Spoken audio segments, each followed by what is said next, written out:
mana jirtii laataame maalan godha waanuma kana ifumatti yooni mee malee intalli kunuuna dhaga'uu diddeetti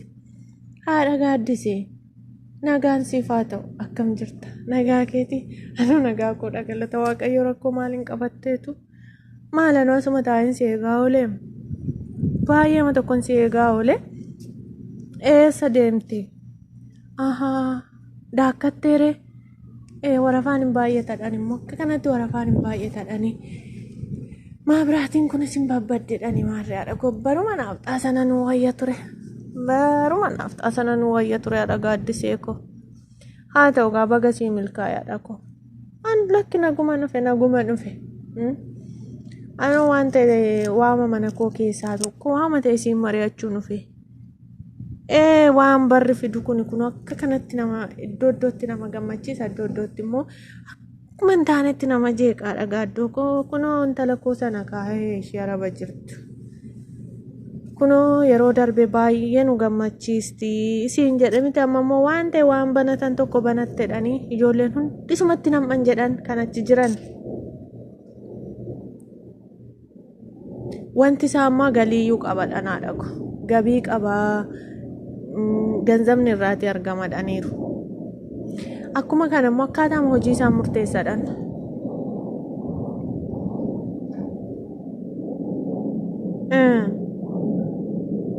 amma nani gara kee kanan dhufeefi akkuma kanatti abbaajiniin walitti bu'u yeroo hundumaa dubbii kana maali kunoo mucaa abbaa kabbadaafaa sana kan mana barumsaan barsiitii irraa deebi'ee gale kunoo suurree jilbarraan kukkutatee kanuma mandara keessa naannee akka dubartii ijoolleef abbaaf ijoollee walitti naqaamite hojii maal qabatteetu maal taateeti waan isaa ammaa maatii naa ta'etti ergateetudha isaan booda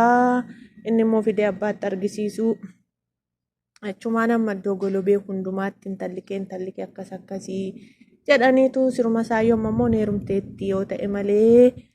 maalii akkamitti hojjettu taatee jirtu akkamitti uffata isheen uffatte achirratti hojjettudhaan isheen immoo akkanaan jettutti sa'aatii boqonnaa kootti irratti hojjedhaa naan jette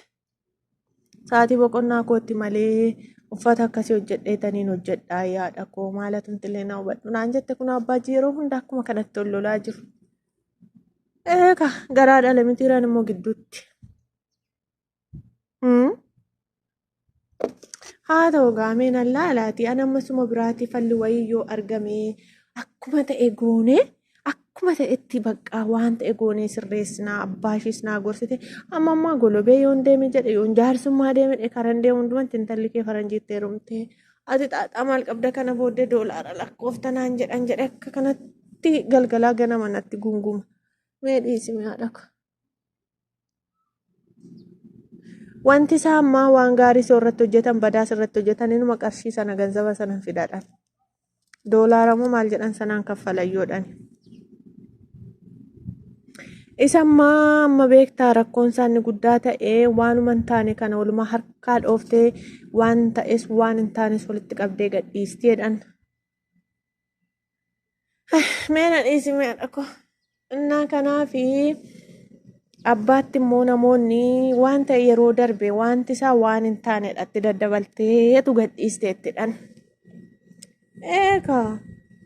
achumaanii fidanii abbaatti dhuguma se'ee namni waliin gadee oduu isaa fuudhee mucichi immoo kanuma surree ol butachaa mandara keessa oduu deemamti raasiyyoo nama meeqa walitti naqaa olaati immoo maal taate innaa isaan booda fidanii akkanatti yeroo gaafatan dubbichi garuu baay'eedhuma tokko 100 keessaa 95 sobaadhaan kanarraan kan ka'ee maqaa koona balleessitii jedhee galgalaa gana mulcaqaccaqu biiziidhaan ittiin bilbilinaan ani isinii bilbile malee yoo itti haadha komeena dhiisime haadha gaadda isa ammaa ijoollee baay'eetu banateedhaan amma wanti dhugaas irratti hojjetamuu danda'aadhaan haadha gaaddoo koo garuu maal jedhanii waansaa kan ilaalamuudhaan haadha koo amma waan dhugaa ta'e irratti hojjetan namni ilaaluudhaan namni waan lolaa waanuma adda addaa kana haadha gaaddoo sammaanuu gaafa waldaa deemu fa'aa gaafa akkasuma ijoolleen yeroo baala cabsanii biyyoo bukeessanii taphatan kana waraabeen inni erguuf amma gurbaadhumti deemee ijoollee abbaaf ilmoo walitti buusu akkuma kana dhagaarra taa'ee oola miti waama ta'e waraabee laga yaa'u waraabee akkuma kana yeroo ijoolleen taphatan abbootii yeroo qotan haamaan jira waan meeqa aadaa meeqa qaba kana too erganiif immaa isa yoo too gadhiifatanii bareeda garuu akkasii kanas badaan laallamuudhaan egaame amma danda'ametti kunoon talallee eenyudha kunoo haati ishiillee nu wajjin durgolobee dhugdi gabaabdole shurrubbaan ishee kunoo daka sana ga'ullee fungee tokko maal kuma ishii moo haadha kuma ishee akkasi garuu intalli ishiis achuma jirti ishiin kunoo achi jirtedhaan ishiinis banatte namni bananne hin jiruudhaan banattee isaan boodaa ishiin garuu waanuma sirrii waama ta'e waama bakka afuma ishiifaa baate waama akkasii irratti dhiyeessiti garuu ilaalchi ishiin qabduu fi kan ishiin kan kookuun qabdu olqixa mitidhaan ishiin kun polotikaa sanas fuuteettuma borcitidhaan haadhaku. Maal taate reeti yeroo achi deeman hundumtuu polotikaa kana keessa galee borcaa oolaati immoo haadhako akka qofa akka keesseete amma meeti yeroo jettu asuma yeroo teenya buna dhugnu haadha gaaddoo oduu sirreenyusti dhaggeeffata asiin cabsee asiin ajjeese achiin buqqisee hodhan malee kanuma taate kaa dubbiinsaas kana taate haadha gaaddoo kana dhisi kunuun tallikoo kanatti na harkaa maddeetti maal goona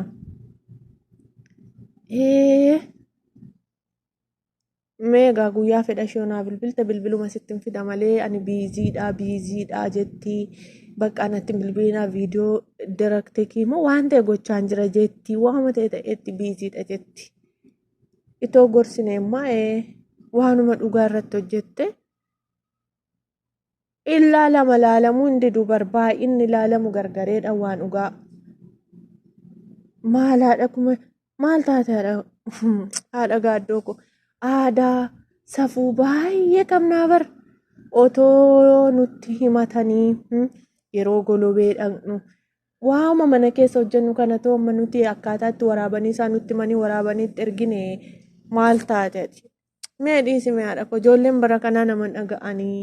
waan ofii isaanii jedhan qofa malee waan namni jedhu dhaga'anii kanatu kana qaba mitiire amma gaa abbaa wajjiniin akkam goona seete yeroo isheen naa bilbiltu garuma keettiin fida wantoota isheen gochuu qabdutti naa gorsita akkasuma jennaan waama sirrii ta'e irratti yoo gadhiiste namni gaafa galee fi isuma akka isheedhaa laallatu goon maali sammuu dhiismee rakoo namni achi ga'ee namni hin bananne hin jiruudhaan kan milkaa'is jira kan hin milkoofneefis immoo jiraadhaan yeroo tokko naguma nattaasofti bara amalli ishii garuu baay'ee jijjiirameera. Maaliin didaatu amalli hin jijjiiramiin akkuma durii isaanii safuu isaanii aadaa isaanii eeggatanii hojjetan isallee didaadhiis aadaa bareedaa qabnaa bar aadaa keenya amantaa bareedaa qabna amantaa keenya achirratti beeksisuu aadaa keenya beeksifachuu hin danda'ama bar amma mee haadha gaaddoo ko kanumaa fatama iddoo kana tooteenye nuu ergaa akkaataatti hojjetan nutti himte jechuudha. Kan biraa hafe aadaa shurrubbaa akkamitti hojjetan akkamitti asiin gadee dalgee godhanii maal godhanii dhaahan kanatu waraabne erginee fi nama meeqaan laaluu fi isallee mee akkasumatti gorsina kaa'u nu dhageesseef haa ta'u haadha gaaddoo haadha gaaddoo buna maala nugaa qaata nuuf iddoo kana taa'e siin eega intalli keellee buna danfisan marmeen koo dhuftutti naan lakkiin jedheen. Meeqa ko ganama danfistanii jireenya waddade kana maal amma buna danfisuu miti mee'anis mee ka'een galee eelee tokkorra kaa'a kuma kanallee mee jabbiloota si hidhaa aduun gara dhiyaati kanuma siin mari'achuu nufe ka biraanyuu nan mari'adhatteetu haadha gaaddoo ko tole ittiin himaa bakka waan jiru hundumaa tole baqqaatti nima ayi nan gala dhugaa jedhe nagaan naa ture wal argina tole wal argina tole. Hordoftootaaf kabajamtoota maatii Wuddee dhiifama maatii Biiftuu Shoo dura Wuddeedha waan beekuu fi maqaan